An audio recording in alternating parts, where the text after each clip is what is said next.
Because success का रास्ता इतना आसान नहीं है। तुमको अच्छे से काट छाट के उसके बाद वहां तक।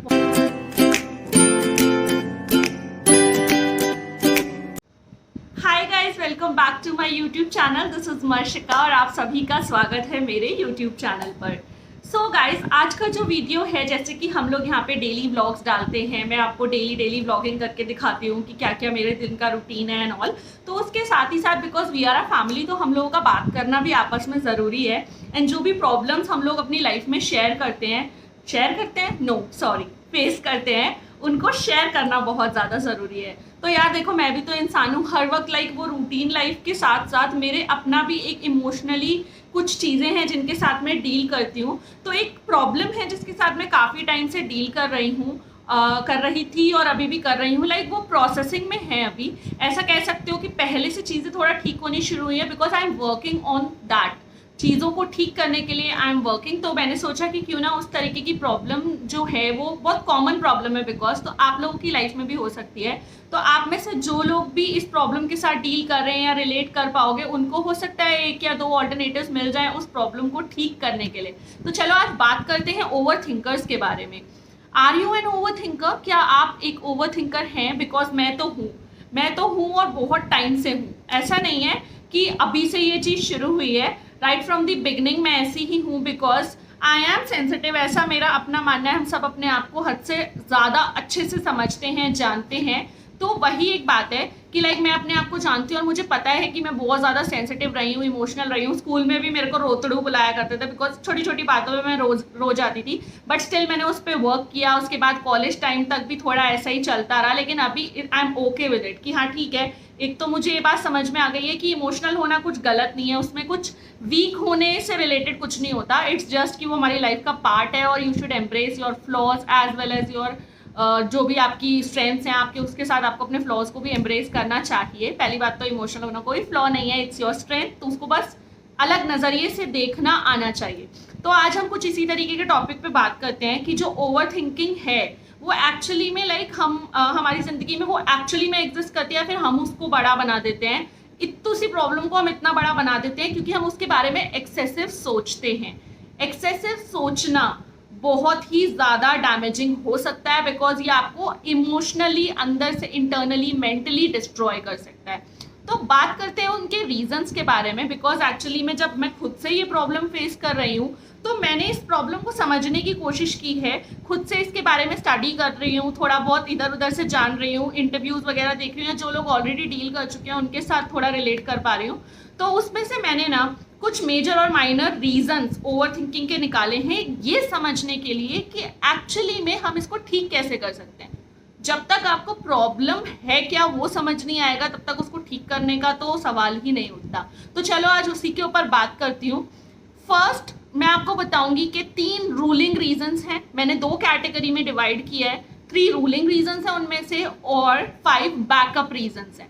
जो रूलिंग रीजंस हैं वो कुछ मेजर रीजंस हैं। इसको ऐसे समझेंगे, मैंने बहुत इजी कर दिया है टॉपिक को ताकि आप लोग भी इजीली समझ पाओ, बहुत कॉम्प्लेक्स नहीं लेके जाना है। 3 रूलिंग रीजंस निकाले हैं मैंने मेरे अकॉर्डिंग, और 5 बैकअप रीजंस निकाले हैं जिन्हें आप सब रीजंस भी बोल सकते हो, ठीक है, जो माइनर रीजंस की कैटेगरी में आते हैं। तो हम 3 मेजर रीजंस के बारे में या रूलिंग रीजंस के बारे में पहले बात करते हैं। First one is our focus on what we don't have. हमारा फोकस किन चीज़ों के ऊपर है जो हमारे पास नहीं है। हम में से ज़्यादातर लोग ऐसे ही हैं, मैं भी ऐसी हूँ। जो मेरे पास नहीं है उसके बारे में मैं ज़्यादा सोचती हूँ। मैं ये नहीं कह सकती कि मैं जो मेरे पास है उसको अप्रिशिएट नहीं करती या ग्रैटिट्यूड पे नहीं करती उसके लिए। आई डू, उन चीज़ों के लिए मैं बहुत ग्रेटफुल रहती हूँ, गॉड को, यूनिवर्स को और मेरे आसपास के उन लोगों को जिन्होंने मेरी ज़िंदगी को इतना अच्छा बनाया है। बट हमारा ज़्यादा फोकस किस चीज़ पर रहता है, हमारे पास क्या नहीं है। तो एक ये बहुत बड़ा रूलिंग रीज़न हम कह सकते हैं, मेजर रीज़न है हमारी ओवर थिंकिंग का, कि हम दिन भर ये सोचते रहते हैं। अगर हमारे पास टाइम है तो, अगर हम बहुत ज़्यादा बिजी हैं तब तो हमारे दिमाग में काम के अलावा कुछ नहीं आएगा। बट अगर हमें इतना सा भी टाइम मिलेगा तो उसमें हम दुनिया भर की चीज़ें सोचते हैं। तो उसमें से एक ये बहुत कॉमन चीज़ पाई गई है कि हम सोचते रहते हैं कि हमारे पास क्या नहीं है। अगर हम अपना फोकस शिफ्ट करेंगे कि हमारे पास क्या है, तो हम अपनी लाइफ को थोड़ा ज़्यादा अच्छा और प्रोडक्टिव बना सकते हैं। So this is the first reason. Second one is expectations doesn't turn into reality. हमारी जो एक्सपेक्टेशंस हैं जब वो रियलिटी में टर्न आउट नहीं होती हैं तो हम उदास हो जाते हैं, हम ओवरथिंक करते हैं कि क्यों नहीं हो रहा, क्यों नहीं हो रहा। एक होता है ना, क्लिंग करते हैं हम उस चीज़ के ऊपर कि यार क्यों नहीं हो रहा, क्यों नहीं हो रहा। तो भैया क्रिपिंग करने से तो वो चीज़ तुम्हें नहीं मिल जाएगी ना। और लाइफ में एक्सपेक्टेशंस हमेशा हर्ट करती हैं। आप एक्सपेक्ट करो, खुद से एक्सपेक्ट करो खुद को कल से बेहतर बनाने के लिए, लेकिन शर्तें मत रखो कि ऐसा नहीं हुआ तो मैं फ्लेक्सिबल रहो। मैंने हमेशा से अपनी कुछ प्रायर वीडियोस में भी इस चीज़ पे बात करी है कि हमें फ्लेक्सिबल रहना बहुत ज़रूरी है। ये नहीं हुआ तो ये करेंगे, ये नहीं हुआ तो वो करेंगे। लाइक एक बैकअप प्लान हमारे पास होना चाहिए। हाँ, तुम्हें जो चाहिए उसके ऊपर जान लगा दो, उसके ऊपर अच्छे से फोकस रखो, लेकिन साइड बाय साइड तुम्हारे पास एक बैकअप होना चाहिए। ऐसा तो है नहीं ना कि हमें दुनिया में सिर्फ एक ही चीज़ से प्यार हो सकता है, एक ही प्रोफेशन से प्यार हो सकता है, ऐसा नहीं है। एक इंसान के अंदर भगवान ने न जाने कितनी स्किल्स दी हैं। तो जस्ट एक्सप्लोर, अगर एक चीज़ से काम नहीं बन पा रहा है तो दूसरी पर फोकस करके उससे फ्रूट निकालने की कोशिश करो, ठीक है। तो सेकंड मेजर रीजन यही है कि भाई हमारी एक्सपेक्टेशंस रियलिटी में टर्न नहीं हुई तो हम बहुत ज्यादा ओवरथिंक करते हैं और अपसेट हो जाते हैं। Third one is when we can't accept the situation as it is. जो है उसको एक्सेप्ट ही नहीं करेंगे भाई, जो हो गया उसका तुम कुछ नहीं कर सकते, क्योंकि कुछ चीजें मतलब लाइक होती हैं, डेस्टिनी में होता है हमारा। मैं डेस्टिनी में पर्सनली बिलीव करती हूँ, गॉड में बिलीव करती हूँ, उनके प्लान्स में बिलीव करती हूँ। तो सीधी सिंपल सी बात है यार कि सब कुछ हमारे अकॉर्डिंग नहीं चलता। अगर जिंदगी अपने अकॉर्डिंग चलने लग जाएगी तो हर इंसान जो चाहे वो बन जाएगा, जो चाहे वो कर देगा, फिर तो लाइफ का मजा ही खराब हो जाना है ना। तो ये कुछ नेचुरल चीजें इस तरीके से बनाई गई हैं कि भाई कुछ चीजें ना ऊपर वाले के हाथ में होती हैं, आपके हाथ में होता है सिर्फ काम करना। तो जो चाहिए उस पर वर्क करो, बट इतना ज्यादा भी इंडल्ज मत हो जाओ कि आप सिचुएशन को एक्सेप्ट ही नहीं कर रहे और आप एक अपनी ही बनाई हुई इमेजिनरी दुनिया में जी रहे हो। वो चीज बहुत ज्यादा आपको ही हर्ट करेगी, आपको ही एक ओवरथिंकर बना देगी। मैं फिर बोल रही हूँ, ये कुछ पॉइंट्स हैं जो मैंने अपनी लाइफ की जर्नी से निकाले। लाइक मैं किन किन चीजों के ऊपर ओवरथिंक करती हूँ, क्या रीजंस उसके पीछे है ना, वो सब समझ के मैंने आपको ये चीजें बताई हैं। सबके रीजंस अपने अपने हो सकते हैं, हो सकता है कुछ लोग रिलेट कर पाए, हो सकता है कुछ लोग रिलेट ना कर पाए। So it's up to you. तो मैं सिर्फ अपना जो एक्सपीरियंस है वो शेयर कर रही हूँ। Then the next one is, ये तो हो गए हमारे 3 मेजर रूलिंग रीजंस जिसकी वजह से हम ओवरथिंक करते हैं। अब आ जाते हैं बैकअप रीजंस के ऊपर। Backup reasons like minor reasons के ऊपर, क्योंकि इन बड़े बड़े रीजंस के अंदर छोटे छोटे रीजंस होते हैं, उनके बारे में बात करेंगे। 5 रीजंस जो मैंने फाइंड आउट करे। फर्स्ट वन इज रिजेक्शन और फेलियर्स। रिजेक्शन हम एक्सेप्ट नहीं कर पाते, ये उस वाले मेजर रीजन का आप सब पॉइंट मान सकते हो, एक्सपेक्टेशंस वाले का कि हम जो और सिचुएशन वाले का भी मान सकते हो कि हम फेलियर्स और रिजेक्शंस को एक्सेप्ट नहीं कर पाते हैं। हमें लगता है कि यार अगर हम एक चीज में फेल हो गए या एक जगह से रिजेक्ट हो गए तो भाई हमारे अंदर इतनी कमियां हैं कि हमें आगे कुछ अच्छा मिल ही नहीं सकता। ऐसा नहीं है ब्रो, ऐसा बिल्कुल भी नहीं है। आगे बढ़कर देखो तो सही, एक रास्ता बंद होता है तो 10 रास्ते खुलते हैं। लेट्स एक्सप्लोर देम, करो उनको, एक्सप्लोर करो, कहीं ना कहीं से कुछ ना कुछ अच्छा निकलेगा। इतने सारे एग्जाम्पल्स हैं हमारे सामने, हमारे बीच एग्जिस्ट करते हैं। बहुत सारे नाम ऐसे हैं, बहुत सारी बड़ी पर्सनालिटीज ऐसी हैं जो कर तो कुछ और रहे थे। जैसे फॉर एग्जाम्पल कोई IAS बनने की तैयारी कर रहा था, कोई एस्ट्रोनॉटिकल इंजीनियर बनने की तैयारी कर रहा था, बहुत सारी तैयारी कर, मतलब अलग अलग चीजें कर रहे थे, बट उनका जो करियर बना वो ऑपोजिट बना, बिल्कुल ऑपोजिट, और उसमें उन्हें धमाकेदार सक्सेस मिली है। तो ये क्या हुआ, अगर वो वहीं रुक जाते कि यार मैं तो ये कर रहा हूँ, इसमें मुझे ये नहीं मिला, मुझे तो आगे नहीं बढ़ना। मैं खुद यार, मैं अभी तक स्ट्रगल कर रही हूँ, मैं अभी तक अपने करियर में प्रॉपरली सेटल नहीं हो पाई हूँ। रीजन है कि लाइक मतलब मैं जो करना चाहती हूँ वो प्रोसेसिंग में है, वो अभी तक मतलब नहीं पूरी तरह एक ढांचा बन के मेरे सामने आ गया है। और जो चीजें मैं कर रही थी लाइफ में, जो चीजें ठीक है हो रहा था, उसमें अगर कुछ नहीं निकला तो ये तो था नहीं कि मैं उसी चीज में अटक के रह गई। मैंने नेक्स्ट ऑल्टरनेटिव लिया, फिर नेक्स्ट, कहीं ना कहीं से कुछ ना कुछ जरूर अच्छा होगा। एंड आई मैनिफेस्ट दिस कि हाँ मुझे पता है कि I will be successful one day, मुझे मिलेगा वो सब कुछ जो मैं चाहती हूँ। ठीक है, एट टाइम्स मैं डिसअपॉइंट होती हूँ, मेरे आसपास वाले, मेरे दोस्त लोग, मेरे हस्बैंड, मेरी फैमिली ये जानती है कि मैं कितना क्रिब करती हूँ अपनी चीज़ों के ऊपर, कितना रोना धोना मचाती हूँ। बट ऐसा नहीं है कि रोना धोना मचाने के बाद मैं उस चीज़ में एफर्ट डालना छोड़ देती हूँ। रोया धोया साइड किया, बुरा लगता है इंसान हूँ, क्योंकि मल्टीपल अटेम्प्ट्स के बाद जब चीज़ें नहीं हो पाती सबको हर्ट होता है, वो मुझे भी होता है। लेकिन उसका ये मतलब नहीं है कि जो मुझे चाहिए उसके लिए मैंने काम करना बंद कर दिया। उसके लिए मैंने काम करना कभी नहीं छोड़ा, कभी भी नहीं छोड़ा। बहुत मोटिवेटिंग फोर्स मेरे पीछे रहती है, मेरे दोस्तों की, मेरे हस्बैंड मेरा सबसे बड़ा सपोर्ट सिस्टम है। और गॉड, कान्हा जी, उनको तो मैं इतना मानती हूँ कि वो टाइम एंड अगेन मुझे खुद से दिखा देते हैं कि हाँ भाई सारी चीज़ें प्रोसेसिंग में है, मिलेगा। तो ठीक है, तो वही चीज़ है कि आपको रिजेक्शंस और फेलियर्स को पॉजिटिवली लेना है। अगर हो भी रहा है तो कोई बात नहीं, टेम्पररी है, आगे सक्सेस आपका इंतजार कर रही है। Then the next one is social media comparison. हम इंस्टाग्राम पे लोग, ये पॉइंट बहुत लोग बता चुके हैं, बहुत लोगों से आपने बहुत रील्स में भी सुना होगा, फेसबुक पोस्ट पे भी देखा होगा, बहुत लोग इस पॉइंट के बारे में डिस्कस कर चुके हैं कि भाई सोशल मीडिया वालों से कंपेयर मत करो। सोशल मीडिया वाले एज इन सभी हम लोग सोशल मीडिया पे आजकल, लेकिन सोशल मीडिया पे सब लोग अपनी खुशहाल जिंदगी दिखाते हैं, जो बेस्ट है वो दिखाते हैं, जो पीछे स्ट्रगल कर रहे हैं वो चीज़ें पीछे रहती हैं। वो जब एक टाइम आता है उनकी अपनी सक्सेस स्टोरी सुनाने का, तब वो स्ट्रगल हमें देखने को मिलता है, सुनने को मिलता है। ठीक है, तो उन चीज़ों से कंपैरिजन करके रोना बिल्कुल बेकार चीज़ है। बिकॉज अगर आप उनकी अच्छी चीज़ें भी तो देखो, अगर वो वहाँ तक पहुँचे तो उसके पीछे का रीज़न ढूंढने की कोशिश करो, कहीं ना कहीं ज़रूर मिल जाएगा। रादर देन आप दूसरों से अपना कंपैरिजन करके, आप किसी के 100th पेज से कंपैरिजन कर रहे हो अपने फर्स्ट पेज को, कैसे पॉसिबल है?